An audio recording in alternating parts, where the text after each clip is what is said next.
கேரளாவில் பெருக்கெடுத்தோடும் வெள்ளத்திற்கு நடுவே ஆற்றுப்பாலத்தில் காரை இயக்கி நிறைமாத கர்ப்பிணியான தனது மனைவியை காப்பாற்றிய கணவரின் வீடியோ வெளியாகி பார்ப்போரை நிகழ வைத்துள்ளது. தென்மேற்கு பருவமழை தீவிரமடைந்ததை அடுத்து கேரளாவில் கடந்த சில நாட்களாக கனமழை பெய்து வருகிறது. வயநாடு, இடுக்கி உள்ளிட்ட மாவட்டங்களில் பெய்த கனமழை காரணமாக அங்குள்ள ஏரிகள், ஆறுகள், அணைகள் முழுவதுமாக நிரம்பி வெள்ளம் பாய்கிறது. இடுக்கி மாவட்டத்தில் கல்லார்குட்டி அணையிலிருந்து திறந்துவிடப்பட்ட தண்ணீர் ஆற்றுப்பாலத்தை மூழ்கடித்து ஆர்ப்பரித்து செல்லும் நிலையில் அந்த ஆற்றுப்பாலம் வழியாக மருத்துவமனைக்கு செல்வதற்கு நிறைமாத கர்ப்பிணியுடன் அவரது கணவர் காரில் பயணம் செய்துள்ளார்.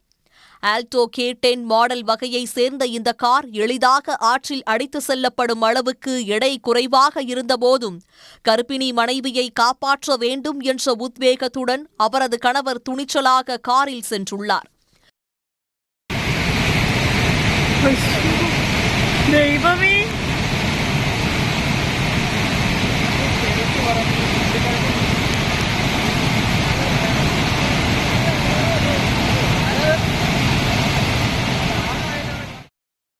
நிறைமாத கர்ப்பிணியின் அவசர கால மருத்துவ சிகிச்சைக்காக வெள்ளம் பெருக்கெடுத்து ஓடும் ஆற்றுப்பாலம் வழியாக உயிரை பணயம் வைத்து பயணம் செய்த கணவரின் வீடியோ வெளியாகி பலரையும் நெகிழ வைத்துள்ளது.